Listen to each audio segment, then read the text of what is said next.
What's up, fight fans? So I just rewatched Oshaquie Foster and Robson Fonseca 2. Actually, sorry, I just watched it and I feel like it was a close fight. Could have gone either way. I scored 114 to 114 in favor of I said draw. If I scored again, I probably didn't give it to Oshaquie Foster. For the first fight, many thought it was a robbery. When I first saw it, I thought it was a robbery too. I was surprised at that. How did anyone score it for Fonseca? But Fonseca did show his desperation tonight to keep the belt, and he was inches away from keeping it. And I really feel that he should have done a lot more. There's a lot more he could have capitalized on, but his stamina gave in and he faded. Now, would I like to see a trilogy? Honestly, as a Filipino, personally, hoping that, they can step aside the unification and give Charlie Suarez, this is the number one contender, his shot. But give Charlie Suarez his shot at the WBO title. However, I do believe that, Foster, especially after being robbed a few months ago, deserves a unification bout. So that's a fight that could possibly happen, and probably have Charlie Suarez fight someone for the interim belt. But yeah, I just posted in my profile that I hope that if they can do the trilogy so that Charlie Suarez can fight for the main belt. But either way it works. What I think is was great with Foster with his counterpunching and effective landing. He had his timing so that the punches wouldn't just land on the arms, but land right on the face of Robson Fonseca, and that's what won him the fight. And honestly, I think that he beats both Navarrete and Valdez, Oshaquie Foster. And we'll probably see the unification next.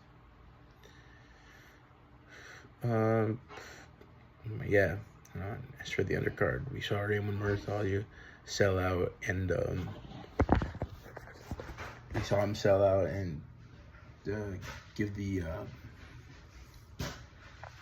you saw Raymond Marthalia stop someone who's never been stopped before, and he's knocking on the door at a world title shot. And I don't think anyone except for Lomachenko 135 is with Top Rank. The champions, Oshaquie just left. Lomachenko, was probably retiring. Beringer won against Navarrete on the Top Rank, but he didn't sign anything with Top Rank. He would probably defend that belt against, on another promotion. And the WBA champion, Tank Davis is with someone else. So we'll probably see him fight for the vacant belt, given that Lomachenko retires. And I think, he's ready for it. But one thing he needs to do is know how to fight against boxers, because most of the fighters there at 135 are boxers. He's not even a champion, likes to stand and brawl is Zepeda. Yeah. But it was a good card. Saw a knockout with the heavyweights. Yeah. As for 130, hopefully it does unify. Hopefully that division does unify soon. And hopefully we have an undisputed champion in that division in the next 2 years, next couple of years in the making. As for back to Oshaquie Foster and Robson Fonseca, it was excellent performance by both fighters. But I think that Foster gave way too many rounds away. And if he's fighting against Emmanuel Navarrete and Oscar Valdez, he cannot be giving rounds away like that, because these people go for the knockout. These two fighters, they go for the knockout, and they're going to take advantage of slow starts like that. With fighters like Valdez and Navarrete, there is no time. There is no time to take breaks. There is no time to give rounds away to study your opponent, because they're not here to box with you. They're here to knock you out. And Navarrete has proved that. He's tried everyone he's faced, he's tried to go for the kill. Even though the fights that went the distance, you could see that he was going for the kill in all of those fights. So yeah. As for Navarrete Valdez too, honestly, if Navarrete is not struggling to make 130 pounds, I will have Navarrete winning that fight again. By decision. I was going to say stoppage at first, but by decision. I don't think Valdez is durable enough to go the full 12 rounds. The only thing I see him stopping Valdez is if he shuts that eye early in the doctor's stoppage, perhaps. But otherwise, I think Valdez is very tough and very durable. And, I had them losing 4 rounds. It was 8. The first fight was 8 rounds to 4 for Navarrete, to be honest. And I think it was that close, but Valdez did a better job against Liam Wilson than Emmanuel Navarrete did.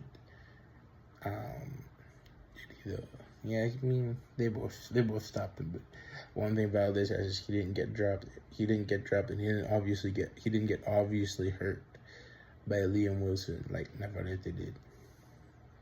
Yeah. But that being said, yeah, I hope that the division unifies. And as for the rest of the year, well, 2024 is surprisingly coming to an end in less than 2 months. So it is unfair. It is unfair to complain that we only have 2 big fights left in the year. I don't even consider Jake Paul versus Mike Tyson a big fight. So that would be Fury versus Usyk, and actually no, fuck it, 3 big fights. We got Navarrete Valdez 2, Fury versus Usyk, and who was it? Inoue versus Sam Goodman. It's not really a big fight because Sam Goodman's not that much of a big name, but Inoue is a big name. So we got 3 big cards left before the end of the year. So yeah, I think 2024 we've seen a lot of boxing. We've seen a lot of good fights in 2024, and we can't really complain. We can't complain that the fans were robbed of good fights and whatnot. The only fight that we didn't see was Canelo and Benavidez, and Tank versus Shakur, Tank versus Loma. Those fights were the fights we missed out on this year.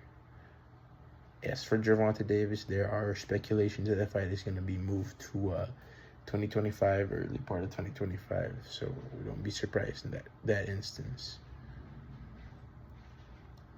So yeah, Oshaquie Foster is now the 2-time WBC Junior Lightweight World Champion, and don't be surprised if we see him,